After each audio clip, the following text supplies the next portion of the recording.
Bonjour à toutes et à tous, vous êtes au Titi Parisien 2016 sur Cannes TV et je suis pour commenter ce match avec Kevin. Bonjour, et le match que nous allons commenter aujourd'hui va opposer le KBC Martinique contre les Padawan d'Hermont, je crois. Tout à fait, affirmatif, donc les KBC en jaune, Padawan en bleu. Et l'assaut qui va commencer dans bien sûr quelques minutes et eh bien nous sommes de nouveau avec le système de double caméra de façon à avoir toujours un angle. Elles sont quasiment à 90 degrés, pas encore tout à fait. Bientôt 3 caméras pour la prochaine compétition peut-être. Peut-être, on l'évoquait tout à l'heure avec Martial, tout à l'heure ou dans une autre vidéo pour d'autres, pour ceux qui regardent en VOD.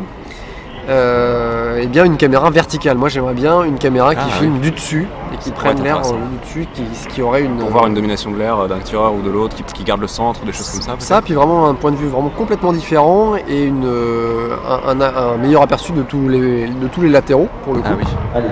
Puisque là on voit particulièrement bien les verticaux, mais comme il n'y en a pas beaucoup. Attention, début de l'air dans quelques secondes et c'est parti. Début de l'air, début du combat dans quelques secondes. Et ça commence alors tranquillement en fixation pour quelques attaques, mais qui charge déjà la touche en jambe, mais ça commence violent. C'est en bleu qui se défend.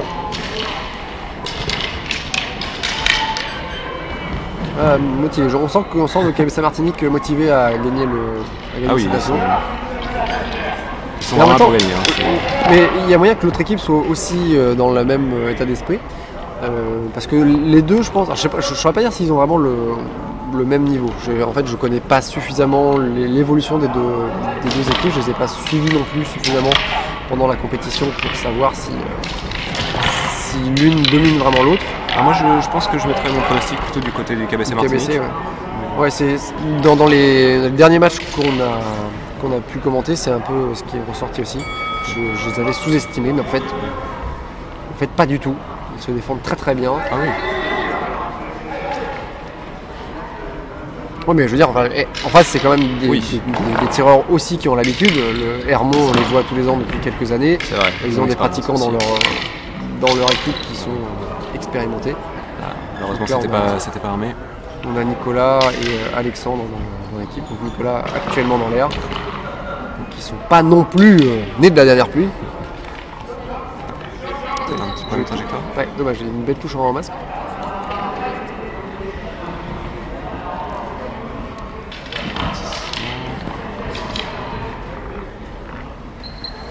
Ouais, ça cherche la fin du côté jaune et ça trouve la parade riposte en face.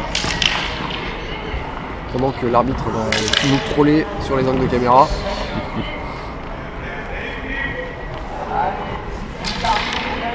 On avait beaucoup, c'est vrai que le tireur jaune avait beaucoup sur beaucoup de feintes pour essayer de rentrer, mais c'est pas trop passé. Alors, tandis que Athéna rentre face à Alexandre. Alexandre qui est loin en fait. Enfin, il est très très. J'ai l'impression qu'il y a quelques offensives qui passent devant. Alors que c'est un échange de parade riposte, enfin, plutôt d'enchaînement, et puis tout d'un coup l'autre tireur reprend la main qui enchaîne à son tour. On continue. Allez, riposte en flanc, Athéna bien faite.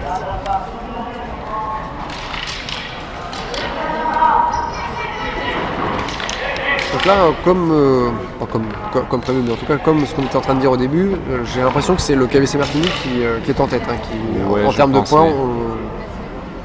On le saura peut-être avec l'arbitrage. Est-ce que l'arbitrage électronique est en cours? Donc il y aura une possibilité, étant donné que chaque touche est enregistrée, enfin il y a un timestamp, un datage, comment on appelle ça, un eurodatage de chaque touche. On pourra les mettre en vis-à-vis de la vidéo et savoir à quel moment les touches ont été données. Et la caméra ne trouve pas l'angle qu'il faut.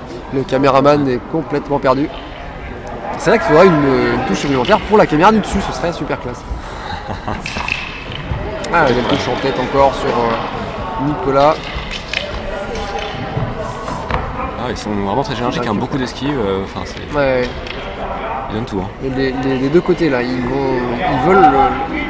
Il y a peut-être un enjeu de tâche. Je ne sais pas du tout quel est le classement actuel. Après, je suis même pas sûr qu'il y ait besoin de ça. Enfin, en tout cas, pour le KBC Martinique, je sais qu'ils sont vraiment là pour tout donner, donc même s'il n'y a pas d'enjeu de place, ils donneront tout. Ah, c'est bien, peut-être un peu mieux calme. C'est une première pause pour le bleu. Changement de tireur. Donc ils n'ont pas tourné sur le rencontre. Non, mais après c'est un choix aussi de rencontrer plusieurs fois les mêmes tireurs. Ouais, c'est vrai. Ça permet de construire un peu l'assaut comme un individuel. Il n'y a rien d'imposé, donc il y a une sorte de convention tacite qui est d'essayer de faire en sorte qu'on rencontre tous les tireurs adverses, étant donné que ça fait il y a 9 minutes, il y a 9 reprises d'une minute, il y a 3 tireurs de chaque côté. Ouais, ça touche. Et là ça enchaîne très bien. C'est vraiment très bien. Là, il y a elle est en fuite. Elle essaie de reprendre la sur une parade, mais derrière, il est sur l'esquive et la contre-attaque. Elle reprend un peu. Il a bien marqué une bonne phase d'attaque et ensuite il s'est laissé il s'est reculé, il s'est laissé en défense.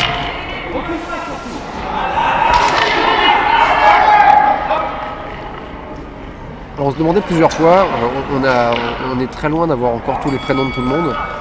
Je ne me souviens pas du prénom de la tireur bleue. Est-ce que tu te souviens des tireurs? Là c'est Athéna, ça je m'en souviens. Je connais les noms des KBC. Alors dans l'équipe chez les jaunes, oui. Donc là on a Athéna qui tire avec la tunique blanche qui vient de sortir. Cyril, et en bleu c'est Utica. Utica, c'est ça? Oui. Je vais tâcher de m'en souvenir pour les prochains matchs. Je ne promets rien. Il faudrait que je les note en fait au fur et à mesure aussi. Donc ça rentre.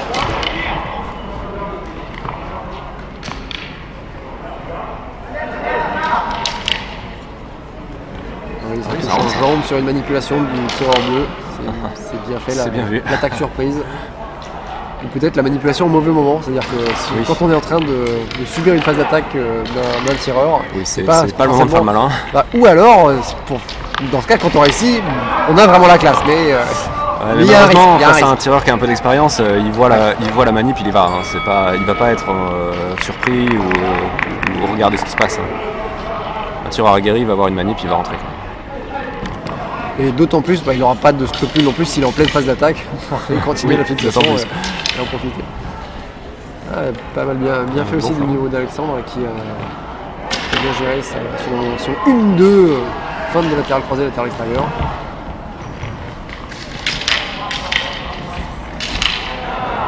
Donc Utica qui met la pression. Toutes ces feintes. Ils ont un bon physique. Ah, ça va. Ils en profitent, ils ont raison.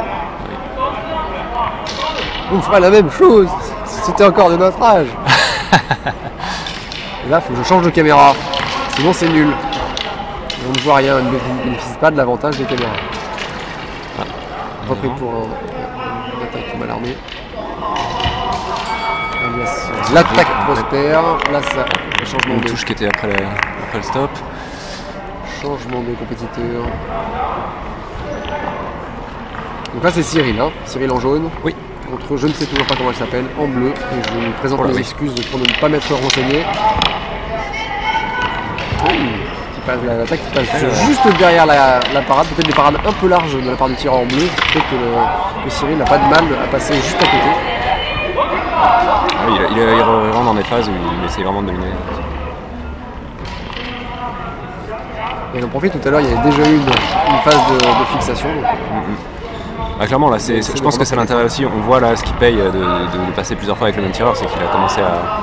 On retrouve du coup, voilà, c'est ça, on retrouve la stratégie des individuels, là où on se dit, j'ai trouvé une faille chez ce tireur-là, je vais pouvoir l'exploiter, maintenant marquer des points. La question est, pourquoi est-ce qu'ils ont décidé de ne pas changer? Ce serait intéressant aussi de savoir, parce qu'ils avaient la possibilité de le faire, donc de ne pas reproduire les erreurs aussi en même temps.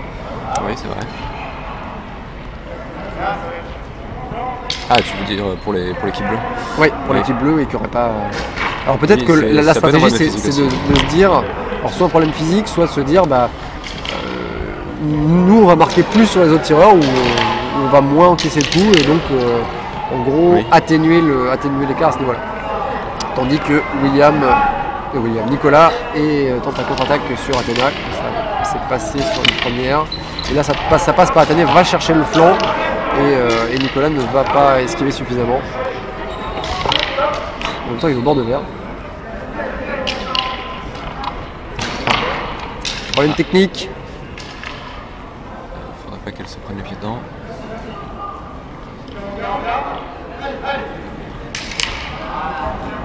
Voilà, dommage, ça aurait pu être un beau flanc. Et c'est la fin de l'assaut. Poste en tête. Fin de la dernière reprise de l'assaut. Salut des deux équipes. Donc là, une domination jaune des Martiniquais assez évidente. Ouais, c'était surtout je trouve pour la fin. Ça se voyait surtout pour l'assaut, pour la reprise de Cyril. Les deux reprises de Cyril où vraiment il a marqué. S'il y avait un doute sur l'écart, là c'est là que ça s'est croisé. Je pense clairement. Assez bien joué de leur part d'avoir vu que ça marchait bien comme ça et de faire en sorte de retomber contre les mêmes tireurs. Ah oui, c'est comme tu disais, on retrouve les strates d'individuels.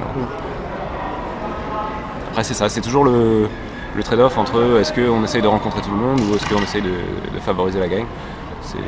Après on pourra leur demander pour savoir qu'est-ce qu'ils ont. Pourquoi ce choix. On pourra les interviewer en plus après. Donc victoire, KBC Martinique. Est-ce que tu as entendu le score?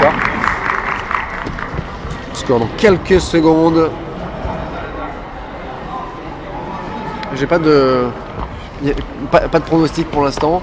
Allez, un petit pronostic, le temps que Kevin récupère le score, je donnerais facilement 45 points à 20. Allez, 45.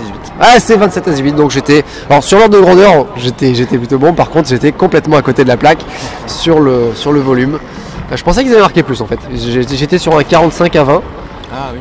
Mais non, donc il y a eu quand même une certaine, pas une censure, mais une restriction des juges. Oh oui, puis c'était peut-être pas forcément toujours lisible, mais en tout cas, c'était mérité, je pense. Très bien, merci d'avoir regardé cet assaut, mais n'hésitez pas également à utiliser les commentaires pour nous écrire, nous faire part de ce que vous pensez de ce qui s'est dit et de ce que vous avez vu. Et puis on se retrouve très prochainement. Et abonnez-vous pour voir les assauts suivants. Exact. N'hésitez pas à vous abonner, le bouton est là pour ça. Et on se retrouve donc très prochainement pour un prochain match. À bientôt.